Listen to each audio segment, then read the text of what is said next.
Hi, it's Kenny. This is theory lesson number 10. And in this lesson, I want to discuss diminished chords and augmented chords. And I just want to be specifically try to get you to hear what they sound like. All right, we've covered major chords, minor chords, even seventh chords. Okay, but diminished and augmented sound a bit different. Okay, here's a diminished and here's an augmented. They sound a little weird, okay? Alright? Now, they don't necessarily have to sound weird, and I will explain this in a minute, okay? To make a diminished chord, first of all, we'll start there. All they are is minor thirds piled on top of each other. Alright? So you go from C, up 3 semitones to make a minor third. Up another 3 semitones, and there's your diminished triad, okay? C, E flat, F sharp, or G flat. You see, I've put them both in here. C, E flat, G flat, and that's the more proper way to write it. But you could also, if you see C, E flat, F sharp, that's still a diminished chord, okay? And in terminology, it just still says, sometimes just the C dim, D-I-M, all right? C, D, I, M. That's the chord structure. There's other ways of doing it. I don't want to get too complicated into that.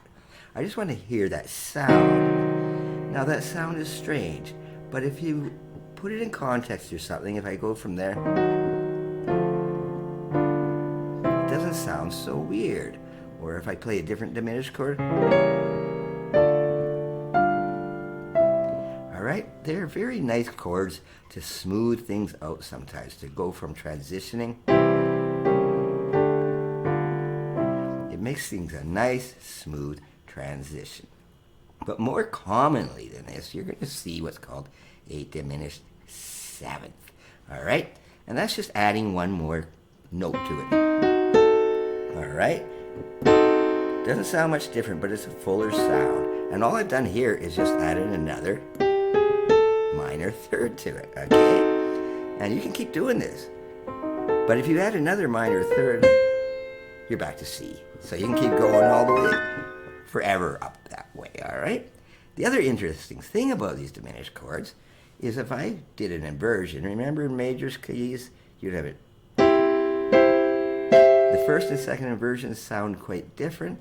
With a diminished seventh chord, if I go up to the first inversion, it's no longer a C diminished, but what it is an E flat diminished because it's going up 3 semitones again, the same with F sharp. So there are actually only 4 different types of diminished chords, all right? You have the C one, the C sharp, the D, and then you're back to C flat. It's actually only 3 there, okay? So that is just a very nice thing because you can change keys just very easily because there are so many keys that have the same diminished chord in it. And I don't want to get too complicated on that. But what I want to show you here is this is one way of writing it, C, E flat, F sharp, A, but you will also see C, E flat, G flat, B double flat, okay? And a double flat just means you go down 2, but this makes it more like a seventh, a C seventh, okay? But you're going down 2 notes to get that seventh chord. So that's all that is saying there, all right? Now another thing you're going to see here is I've marked this little notation here, this C, and it looks like a Fahrenheit. It almost looks like degrees Celsius. It's not. That little circle is musically also learned as a diminished symbol, okay? So if you ever see that, it means a diminished chord. All right, so most of the time they're used just to smooth things out, but they don't have to. Like, for example, Beethoven, he wrote this.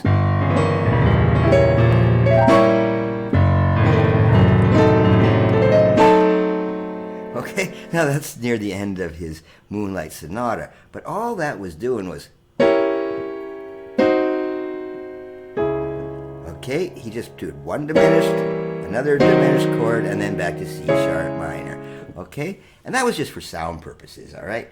And it sounds really ugly when you hear it that way, but he did that, and you know, he resolves it right back to his C sharp minor chord. But that can be done too. You can just use the diminished chord for sound, and it will sound bizarre, but if used properly, especially in jazz and stuff, all right, it can be really nice.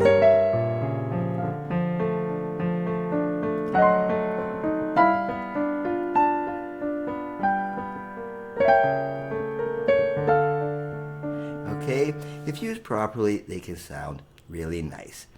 Just before we get on to the augmented chords, I want to mention another couple types of diminished chords you're not going to see as often.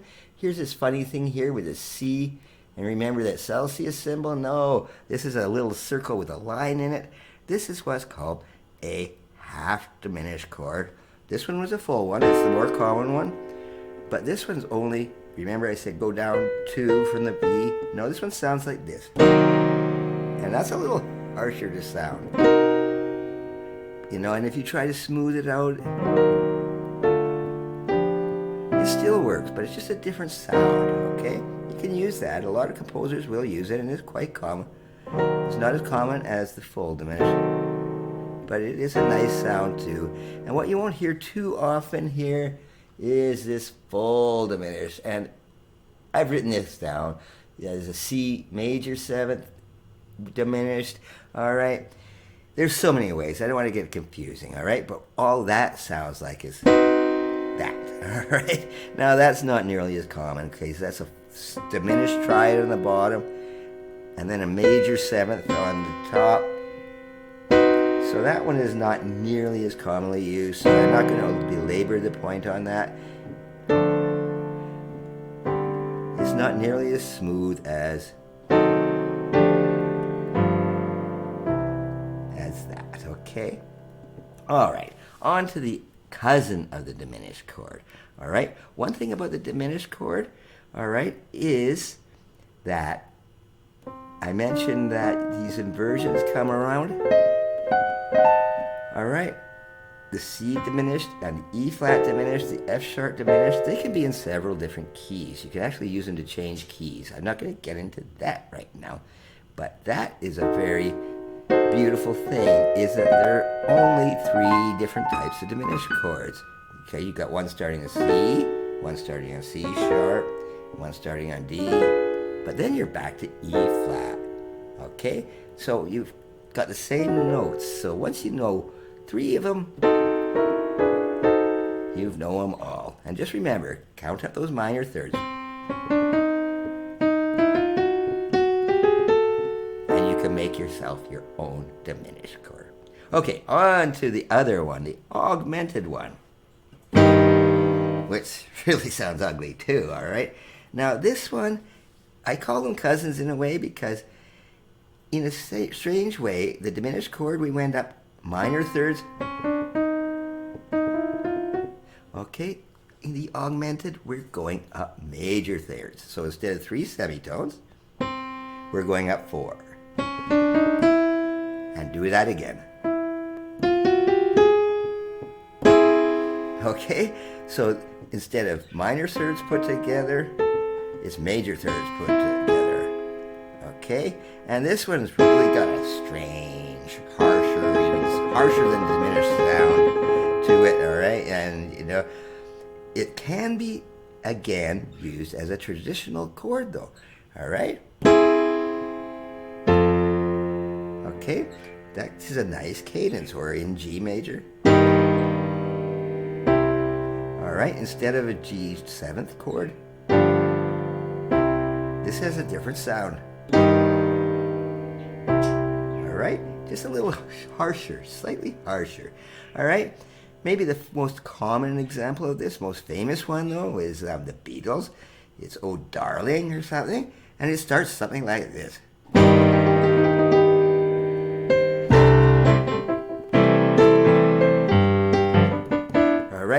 just that very first, very famous chord. So where is this thing going?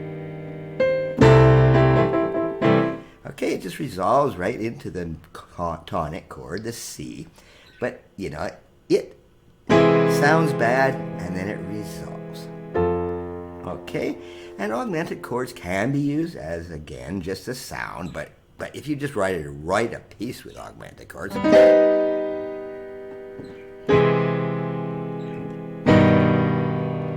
okay, it would be good for horror movies or something like that. They could be a scary sounding thing.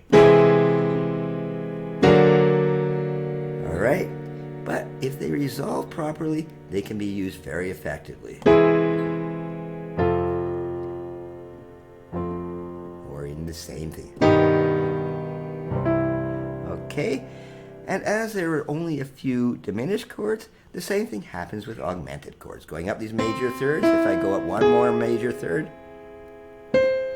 you're back to C again, alright? So again, these do not have the inversions. And so E, the same thing. If I went up 3 majors, in E major, it's the same thing. And in G sharp major, it would be the same thing too. So again, that can be used to change keys, which is a whole different lesson in itself. I just want you to know what these things sound like. Okay, that is an augmented. And just so you can see here again, I wrote it out here. And this one uses, as in the diminished, it was C, D, I, M. Here's C, A, U, G. So the diminished just means go down. Diminished means get smaller. And augmented means get bigger. Okay, to augment, to get bigger. So that's why you got the A, U, G. But you're also going to see this symbol, a plus sign. Just a plus sign. That is a standard symbol for augmented. Now, augmenteds do have sevenths too. I'm not going to get too far into this one because they sound really weird. But here is the full augmented, C augmented seventh. It sounds like this. It's a pretty harsh thing. All right? And you're not going to see that too much. It still resolves nice, but by itself, it's not that nice sounding a chord. But in jazz, you might see what's called the C augmented half diminished. You'll also hear this.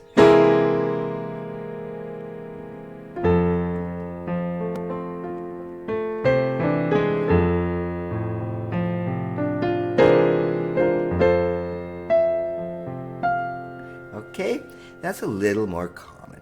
All right, hopefully that is not too confusing, but I just want you to have an idea of what they sound like. The diminished can be nice, and the augmented, sometimes harsh, but it also can sound very nice when it's in context. Thank you. That was theory lesson number